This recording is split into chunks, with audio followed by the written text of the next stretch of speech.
great. Right on. I'll get some more light on myself because there you go. How's that? Oh, yeah. Is that any better? No. Perfect. So we are live right now. We're live now, so we're streaming direct to YouTube right now. Right. Gotcha. So we just normally let the chat kind of flow because we've got a live chat as well, people watching, so they're just going to flow in, and then we'll get started in a couple of minutes. Yeah, no problem, love. I apologize, guys. I'm 58. And I up until 3 years ago, I thought computer was spelled with a K. That's as much as I know about technology. Is that a Mexican flag? Yeah. Damn Skippy.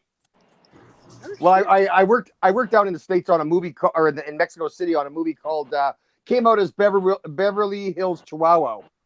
Oh, And, hell yeah. I'm still friends with a bunch of the guys from down there, and I love Mexico, and I may end up retiring there if things work out. So we'll see. Anyway, yeah.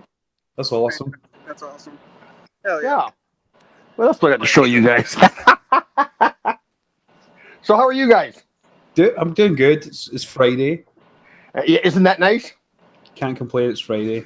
Never. And so just quickly, who are you guys? Like, So my name's John. Yeah. And this is Al. And you guys are just horror fans, or? Pretty much, yeah. Right on. We both have our own individual YouTube channels. And, I gotcha. We created this platform on YouTube so we can interview horror actors and whatnot. And we wanted to have you on. We wanted to have you on for sure. Well, I appreciate that, guys. Have you heard anything about the new Halloween movie? Oh yeah. Oh yeah. Yeah. We're going to be interviewing that Michael Myers from that film in October. When does it come out? October 19th. October 19th. Okay. Yeah. Wow, that's exciting. Oh yeah. You want to go ahead and get on with the questions, John? Absolutely. So, everyone, thanks for joining. If you don't know already, we're joined by Brad Loree, who played Michael Myers in Halloween Resurrection, which sounds like a fantastic honor. So, we're so glad to have you on the show, man. Oh, happy to do it, guys. Thanks for inviting me. You're most welcome. It's our pleasure. Hell yeah. But yeah, like you brought the subject of the new Halloween movie. What are your thoughts on the new Halloween movie? Let's start with that first.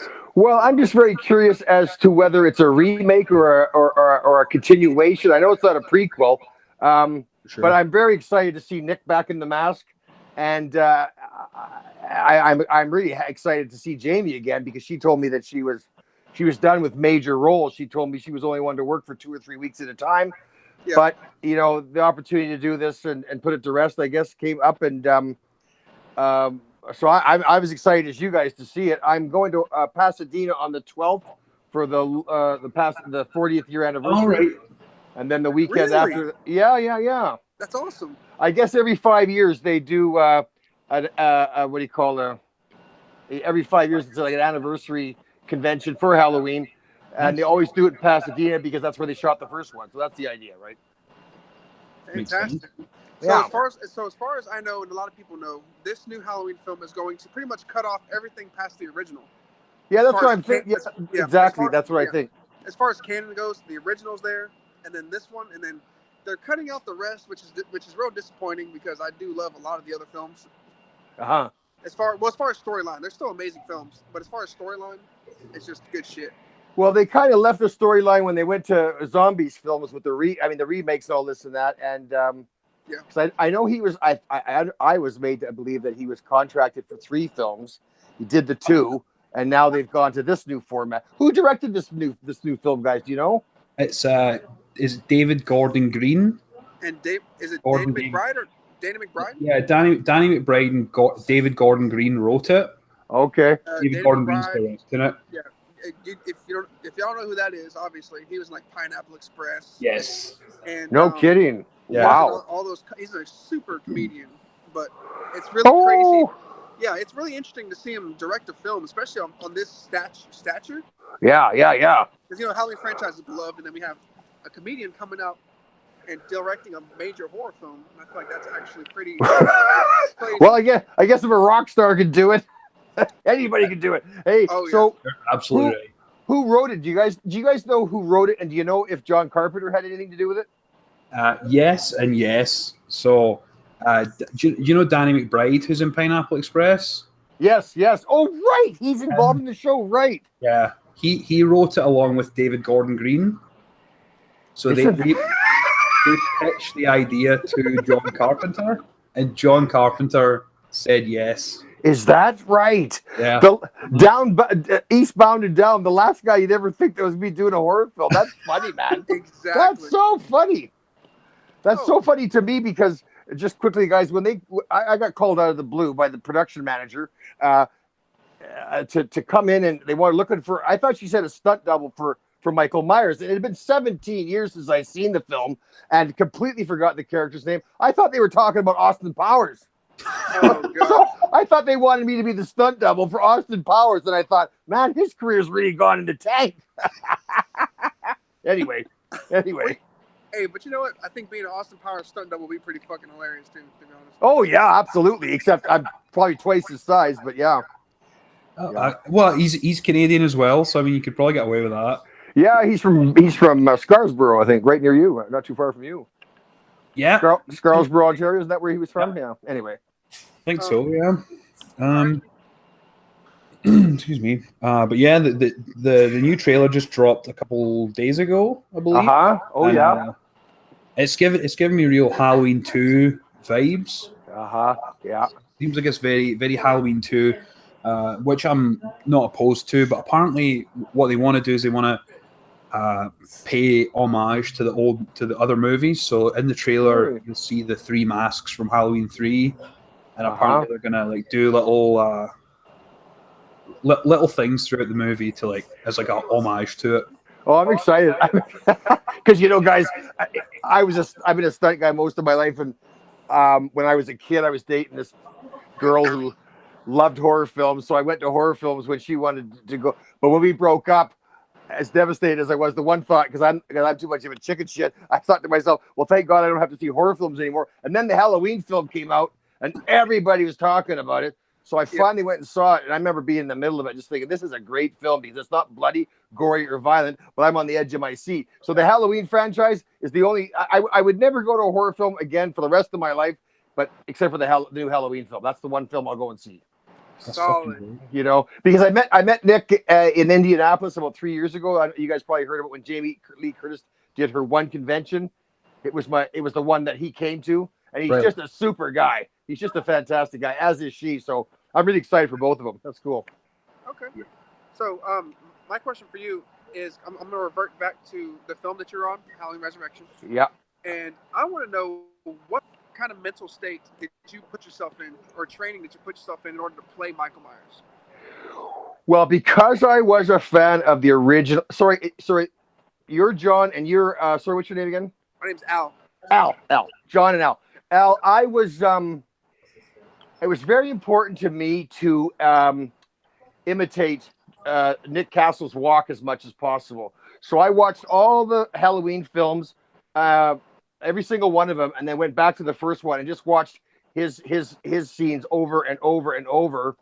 And then when I got called to the office, Rick Rosenthal, the director, had me do the walk a few times, and the way he described it was, imagine from the hips up, your upper body is sitting on top of your hips and floating as the legs transport you around. So he wanted very little upper body movement and just wanted the pace to be right. And I just thought of Michael Myers as a almost like a man-child who doesn't understand life and death and the concept of murder. He's just like a cat playing with a mouse, and when the mouse dies and stops playing, he doesn't understand. He doesn't get it. And the look that I wanted in his eyes was the same. I wanted it to kind of him to look like a shark. So whenever we had a medium or a close-up, I would slightly cross my eyes and take the focus out of my eyes, so they looked unfocused, like a shark's eyes, Okay. And actually, Dick Warlock, of all people, Uncle Dick, I call him because he's such a good guy. He was saying, he said, Brad, of all the guys, it's in the eyes, and I think you did he really complimented the job I did, and he noticed how my eyes weren't human looking when you could actually see them up close, or at least the focus was on them. So yeah, that was quite complimentary. So yeah. Hell yeah, solid. So that's what I did. That's what I did to prepare, and I got interviewed on set by some of the local the journalism here, and asked the same question now. And I guess the producer who did Jason versus Freddy had seen that interview, and he was so impressed with the way how much thought I actually put into it, even though I wasn't speaking or acting because I had the mask. Yeah. He had me come in because he was looking at me for Jason and Jason versus Freddy. And unfortunately, when I met the director, he said, "No, he's not tall enough." So my good friend Ken Kreuziger got the job because he's about 3 or 4 inches taller than me, and they put him in lifts and blah blah blah. So anyway, how tall are you? I'm 6'2". I'm just a little guy. Just a little guy. Yeah, whatever. Whatever. Yeah. Well, you know how big the guys are today. Like Tyler Mane, what's he, like 7 feet tall? It's crazy. Tyler Mane is fucking huge. Yeah. Ken Kersinger, like you mentioned, he's massive as well. We saw him at TFW this year. Right. And sitting down, he's like almost bigger than me. Same height as everybody else. Yeah, he sat down. He was at least 5'6". Yeah, that's right. All right, John, you can go. But yeah, speaking of Ken Kersinger, you guys are in this. I don't know if you're still in it, but you're both part of this. Is it Stunts Canada? Stunts Canada is the stunt group up here, John. Yeah. It's just their old boys club. but we're both members of it. Yeah. That's cool. Yeah. And similar to the Jasons out there, periodically they all get on very well. Do you find that with the people who have played Michael Myers? Anytime you come across anyone at conventions, everyone's just cool. Very cool. It's all part of a brotherhood in a sense, you know. And we all relate to having what we went through working with Jamie and the character. No, they're all great guys. That's awesome. It's really cool to see because there's no like comparison. Everyone's just bringing their own thing to the table, and it's really cool to see. And you see that throughout the movies. Like you said, the eyes, they're so important, and I completely agree with you. Like the whole shark thing. Yeah. Well, I'm just laughing, guys, because I thought everybody was great, but I remember watching H2O. And I remember watching it thinking, this guy he's never seen a Halloween film before.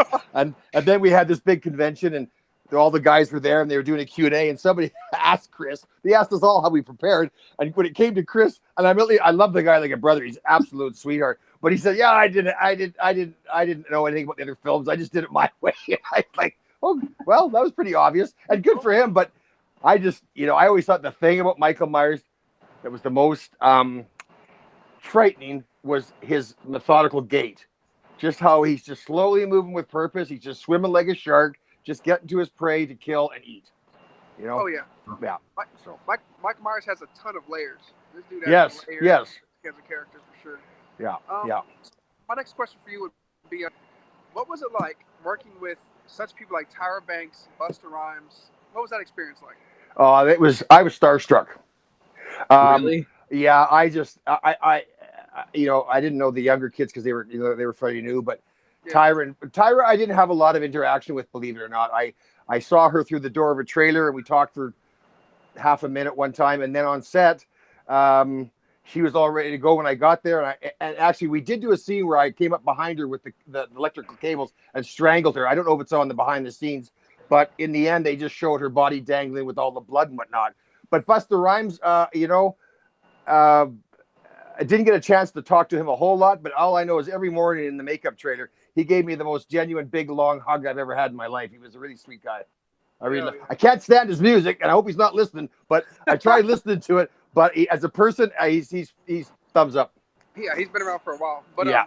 You know what? Because whenever you watch the movie and you look and you watch Busta Rhymes' character, he does seem like a real genuine person. Outside of movies or even outside of music, he just seems like a really solid individual. So that's cool. No, he is for sure, man. Yeah. Oh yeah. Yeah, no, I'd agree with that because I mean a lot of them come from humble beginnings, so they learn to be just super genuine and nice people throughout their whole life. Essentially, so that makes sense. Yeah, he had his acting coach there, and she was an absolute doll. I think her name was Tracy. I can't remember, but he had his whole entourage. But they were all good guys. That's awesome. We've actually got a question from one of our viewers. His name's Doug, and he said, "Did you get hurt during the electrocution scene?" No, the one where I catch on fire. No, I didn't. But because it's all made to be very safe and it looks dangerous, right? The only thing that was dangerous that I did, I mean, I did get booted through the window, but that was all made safe. The one thing where I felt a little uneasy is a couple times when I was in the garage, it was on fire. Man, you can't believe how hot fire can get.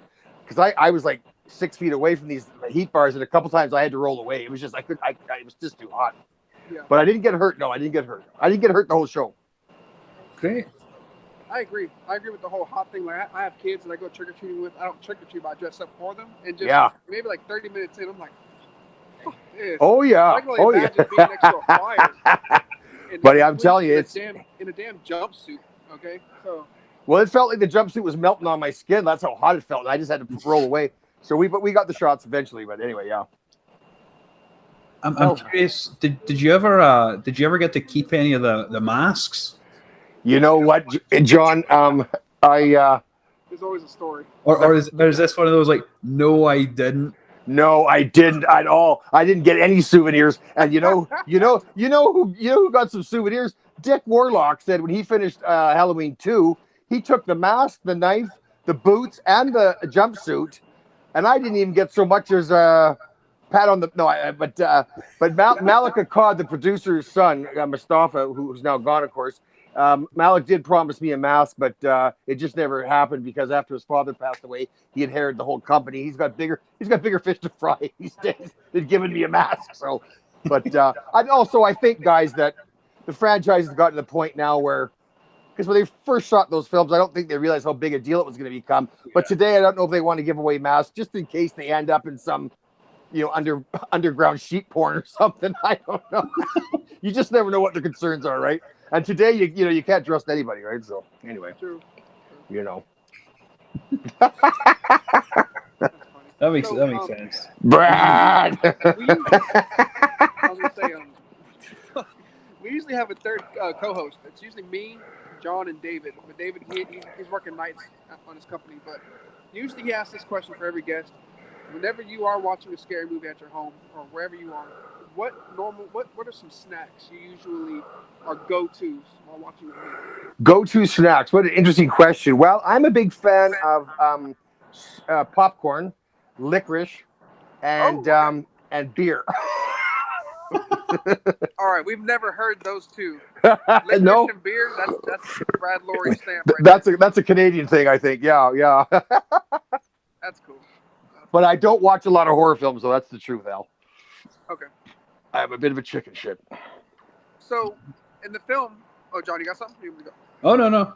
Continue. Okay, I was saying in the film Halloween Resurrection, what was your favorite kill to perform out of everybody? Well, it's hard to say which one. Except, I mean, I have to go with Jamie, of course, Laurie Strode. Only because she kissed me before she died, right?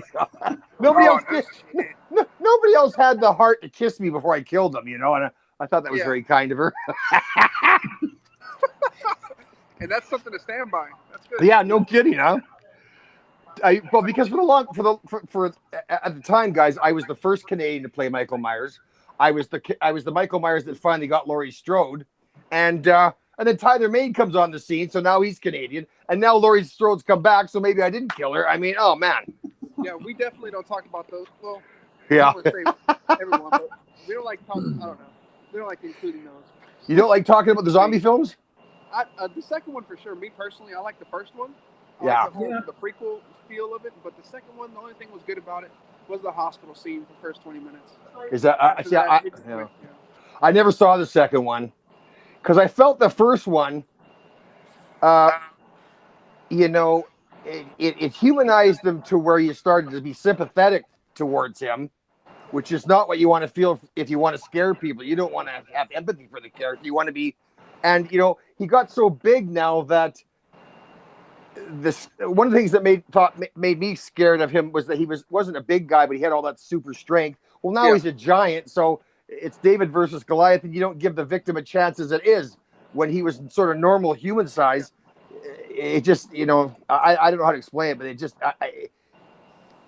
just beyond the fear now. It's not like And I didn't think that Tyler Mane, kind of moved that methodical, slow gait. He moved more like a real man, kind of like what Chris did, I thought.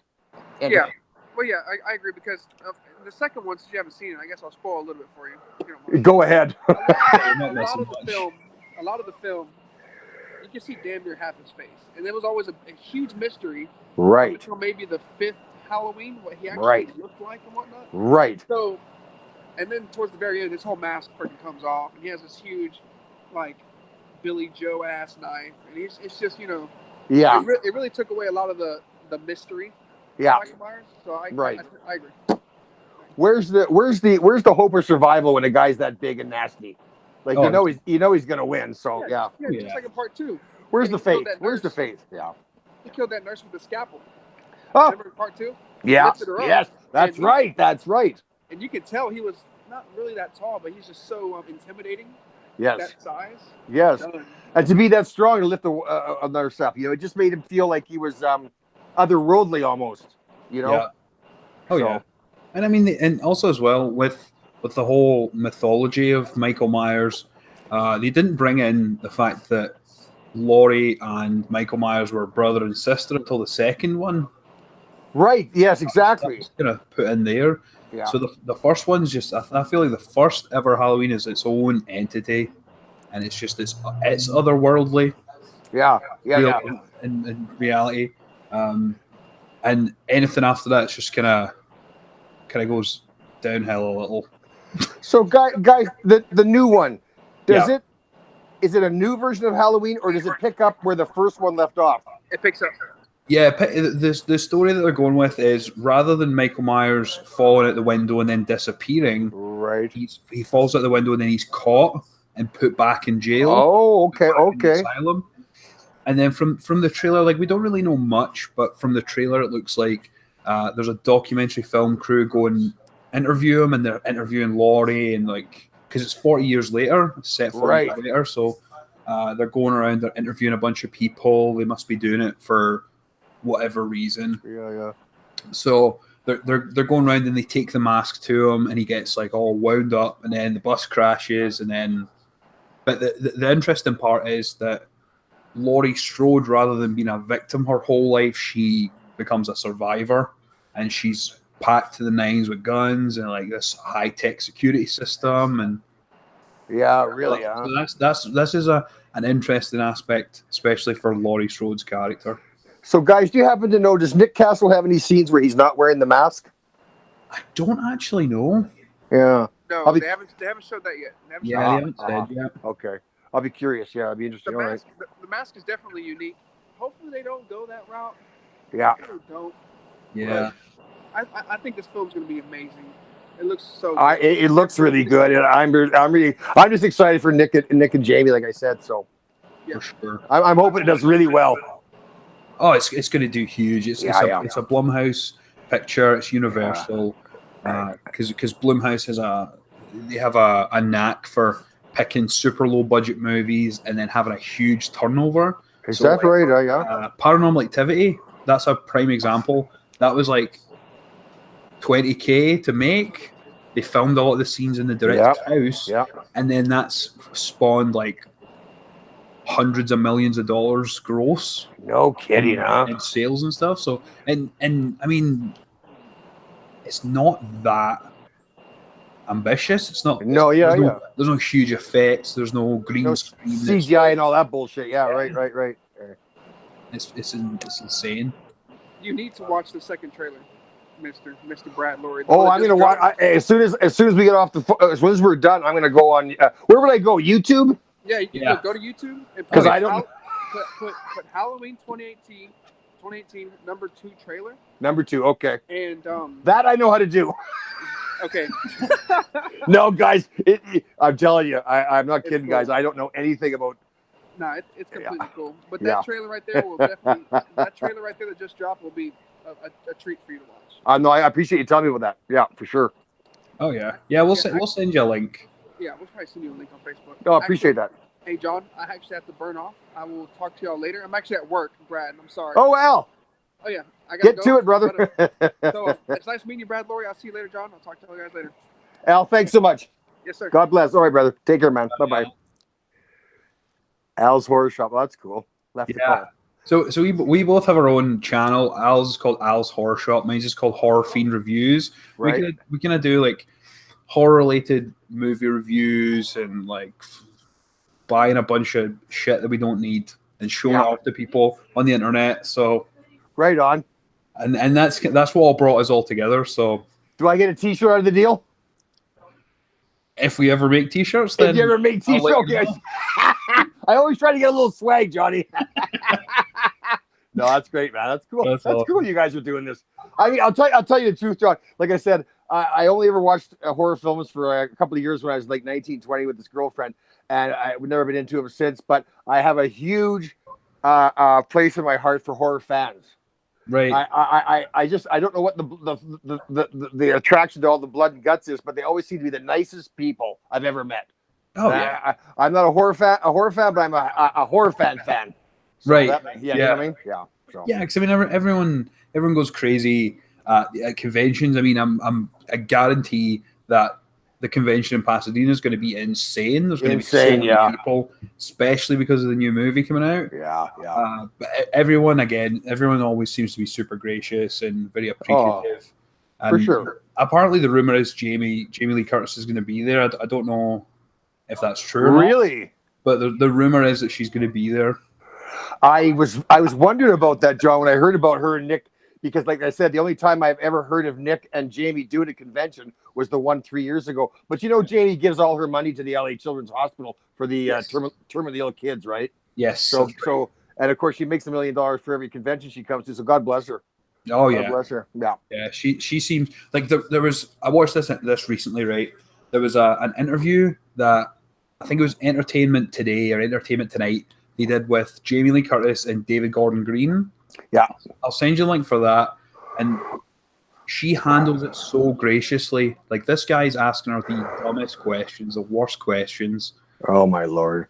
And I felt really bad for her and David Gordon Green, but she handled it graciously. Oh, I'd like to see that. I'd like to see that, John. Yes. Send me the link. For sure.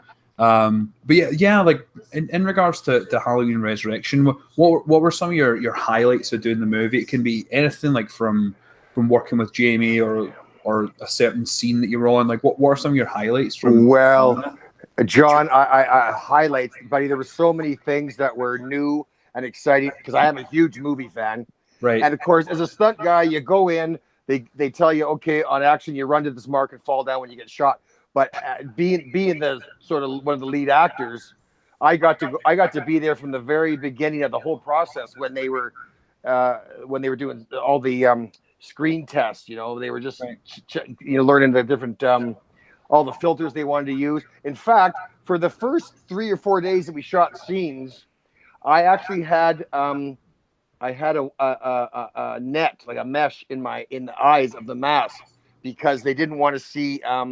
They didn't want to see the eyes, but Mustafa Akkad didn't like the way it looked, and he said, "I want to see that there's somebody behind the mask. I don't want him to look like just black holes." Right. So what I'm saying is, I just got to be part of the whole creative process of figuring out exactly what they wanted it to look like, and just being there from start to finish was. As a stunt guy, I never experienced that. I'm not sure. I don't get to come in for the and see all the render. But I'll tell you, in answer to your question, John, walking onto the set of the Myers house for the first time, I felt like I'd been in the movie theater and bridged the fourth wall and broke through the movie screen and walked into the movie. That's what it felt like. It was really surreal. Yeah, it was really strange, man. That's crazy. Like I can't even imagine, especially if you're a film fan, not even just a horror fan, but a film fan, just to like walk on it's Myers house. But it was surreal, like I said. And the last day I was there, Rick had finished the first 15 minutes, like basically had put it together, the teaser up until where Jamie gets killed, and we were all watching it in the studio, and my girlfriend was holding my hand. And I found myself getting afraid because Michael Myers has always scared the shit out of me. She's freezing my hand because and someday I went, Brad, you're getting freaked out by yourself. Like, that's you. You don't have to be scared. It was so weird. I felt like such a child, but it was great, you know. It was great because it made me feel like I did a good job and the movie worked, you know. Because it was, sure. yeah, it was fun. It was fun. And I always felt like historically, Halloween Resurrection, a lot of people have panned it. A lot of people don't like the movie. No. And I think the main issue that people don't like is Busta Rhymes beats Michael Myers. That's what a lot of people don't like. They start karate moves.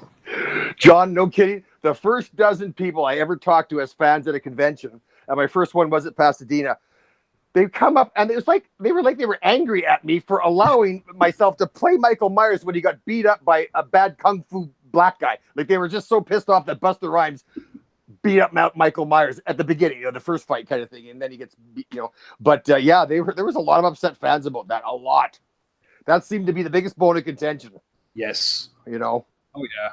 Well, you see, sorry, John. In the original script, the kid that she was messaging back and forth in the original script, he was the one that came and saved her. Right. Okay. And then for some reason they changed that, you know, because it just didn't make sense because Busta was supposed to live all the way through, I guess. And anyway, so yeah, they changed that scene. They shot that with the kid, and then we shot it with Busta, and I guess. And you know, John, they always do test audiences with a movie. For sure. And I don't know if you've ever seen. Have you ever seen the original ending that we shot? It's on the behind the scenes. But after the garage burns down, there's all these, you know, the inspectors and investigators and all that. And this one female one goes up to, I think it was a manhole cover of some sewer pipe or whatever, and she pulls it away. And then we see her from below pulling it away, and then a hand comes up and a scream, and that's where it ended, which I thought was kind of original and new, or at least it was. And then, but the test audience didn't like that one. And then we shot something else, and then they didn't like that. So I think they shot the ending 3 times, and the one that they went with, where he's laying there in the morgue and his eyes pop open, like, how cliche. But they shot that. They shot that in New York. That was the only part of the movie that wasn't me. So. Oh, so you didn't do at the end when the mortician or whatever they're called opened up the body bag and his eyes pop open. That wasn't me. I got ripped off. Yeah. But I'm really looking forward to Pasadena. I'm really looking forward to the movie too. Oh yeah, the new movie's just it's so.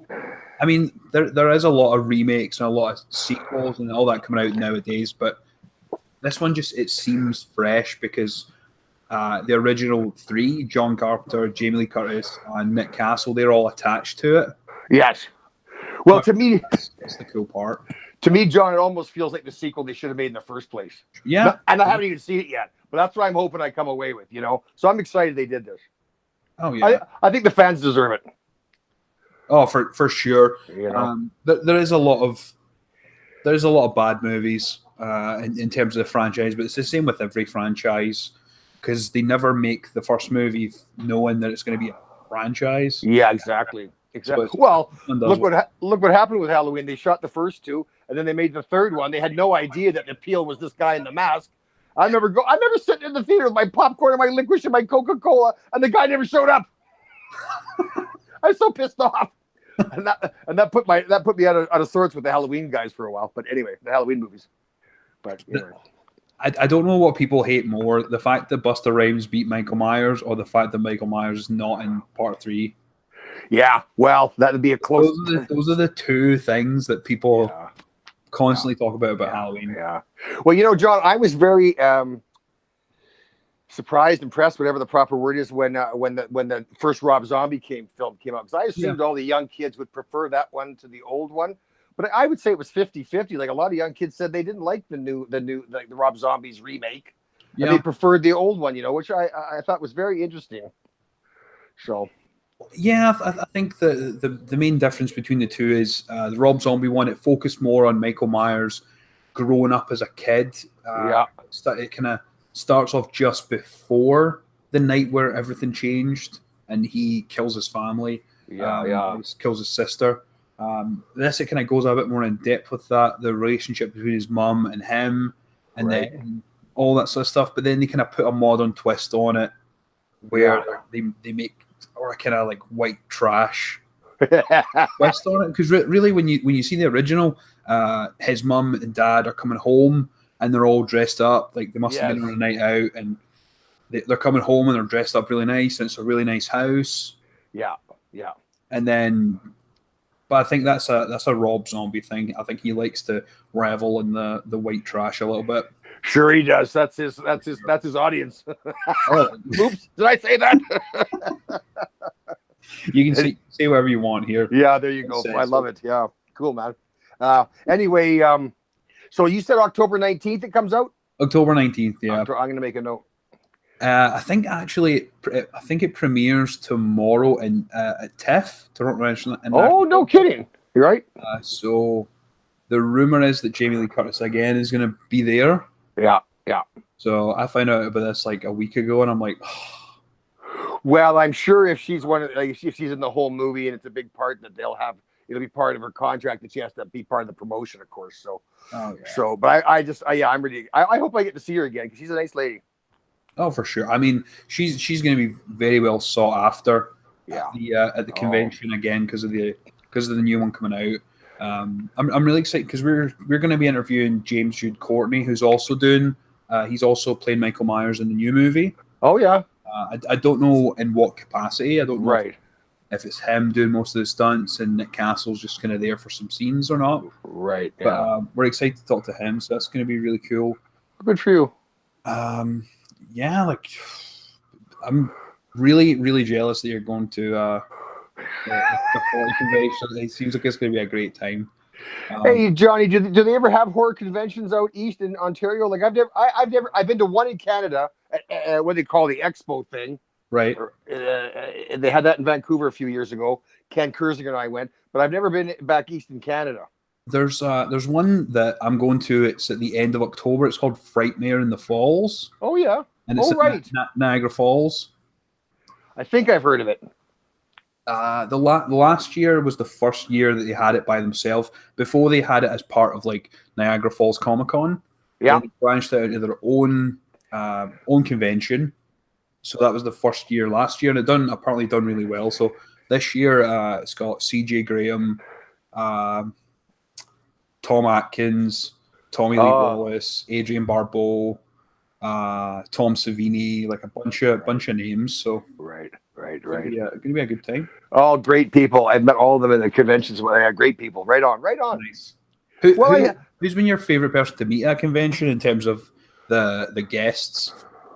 Of all the conventions I've been to? Yes. Well, maybe not the top one, but who's like your top three that you've met? Well, getting to see Jamie, because she was only in Vancouver for 4 days to shoot the teaser. Right. To see her in Indianapolis, to meet Nick Castle, because I always wanted to meet Nick, because being a fan of the first Halloween, I always wanted to meet Nick. And boy, John, I met a lot of people, because I'm a big stargazer, meeting John Saxon, because I grew up the world's biggest Bruce Lee fan, and the fact that he'd been in Enter the Dragon, to meet him and get my picture taken was cool. But there's been a lot of people. Those are the three off the top of my head. That's cool, man. Yeah. We went to Texas last year, or in May of this year, and I think Al's favorite of all time was Phil Fondacaro. Yeah, he played the troll in Troll. He was in Willow. Got like a really hoarse voice. Right. He plays the one of the characters in Willow. He's a huge fan of him. So we met him. Super nice guy. Is that right? Fans ever. Yeah, is that right? Huh? Oh, right on. No, I mean the convention circuit. It's just 3 days of getting to meet some of your heroes, and of course, like I said, I'm been a movie fan my whole life. So whenever these young movie fans, horror fans, want a picture and autograph and this and that, I just love meeting them and hanging out with them. That's awesome. It's fun. Yeah, it's cool, man. That's great. Cool. I was doing some research just to see what other roles or other movies that you'd worked on. I saw you'd worked on White Chicks. Yeah, I was one of the Russian ice cream gangsters that came in and shot the place up. Yeah. That's yeah. brilliant. Well, John, lot of times they change the titles after the film's made. Yeah. A lot of times people go, "You worked on this, you worked on that," and of course I don't recognize the title, so I go, "No, I didn't."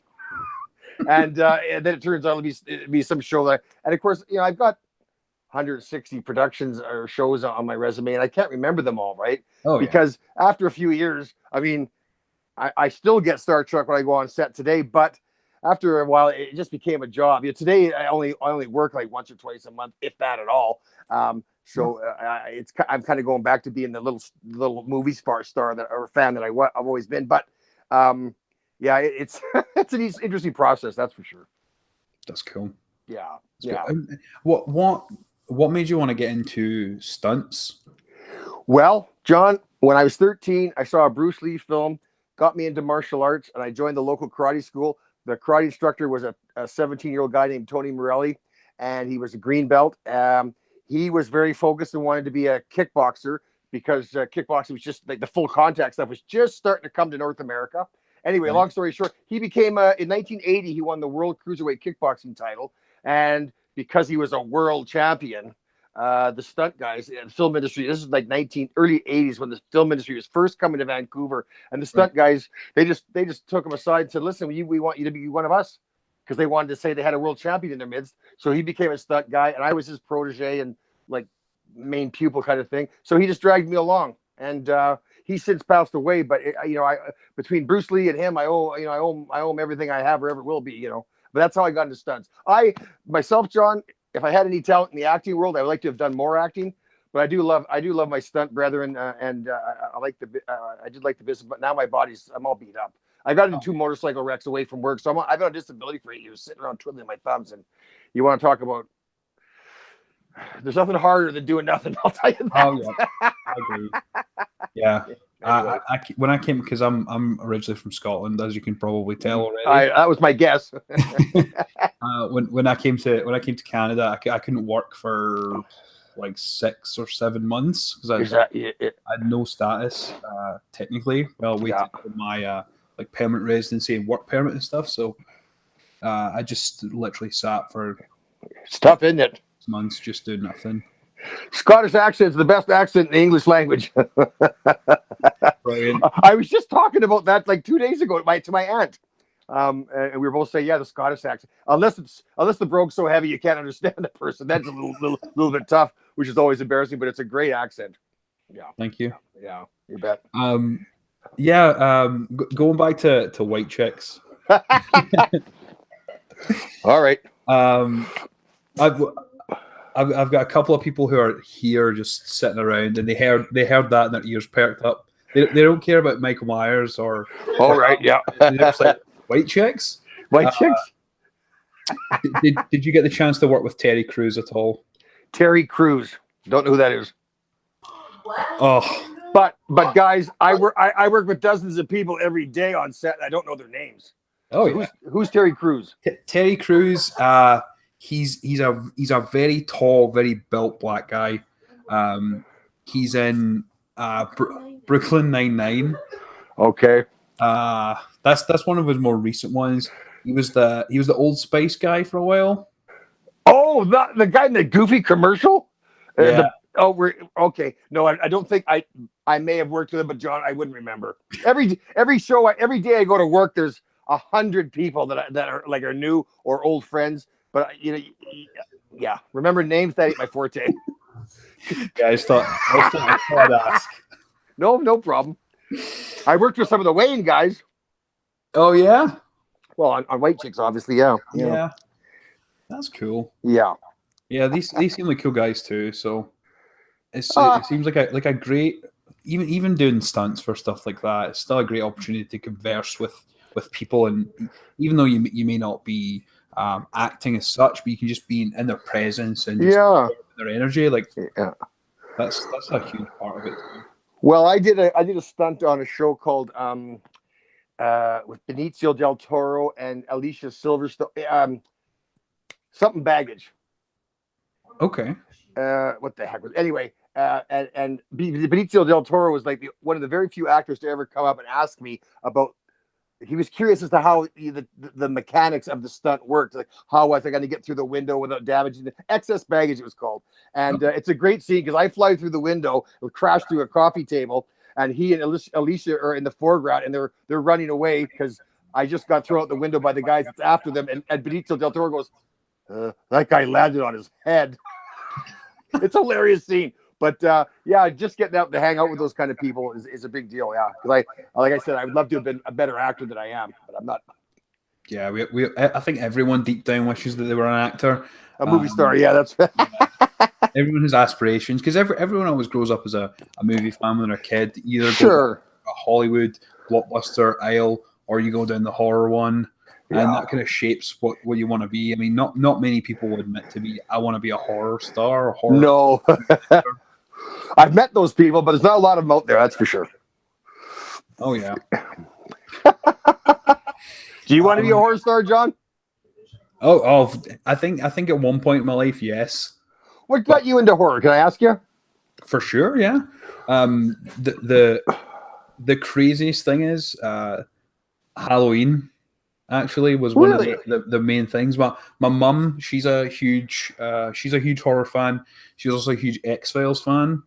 Yes. So, my first ever experience of being scared was when I watched the X-Files for the first time, hiding behind my mum's couch. And I don't know if you know X-Files very well, but the character Tooms with like the yellow eyes. Right. He's a shapeshifter. And those piercing yellow eyes, that was my first ever experience of just feeling terrified. And then my mum, she had a collection of like VHS tapes. She had like Demons by Dario Argento and Demons 2, Halloween, like a bunch of stuff on just VHS. So I'd always sneak downstairs at night and watch them. So one of the first ones I watched was Halloween, and I was just like, wow.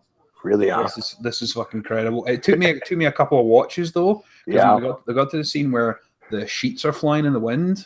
Sure. And it cuts, and Michael Myers is standing there, and it's just like a sound. So, which Halloween is the one that turned you on? Because you're kind of young. So, was it the first one, or which one was it? No, it was the first one. The first one. Oh yeah. Cool. Yeah, because my mum had it on VHS back in the day, so I just popped in the VHS. Oh, okay. It was the sort of the pumpkin shape with the butcher knife, right? And back then there wasn't things like internet or that sort of marketing. It was all like very physical stuff. So posters were a huge thing, and then VHS covers, and it was the VHS cover Halloween. I was like, wow, this looks amazing. Oh, cool. And I watched it, and I was like, whoa. Right on, man. Good for you. Yeah, that was the first thing that got me into it, and then just from there it just sort of spiraled out of control.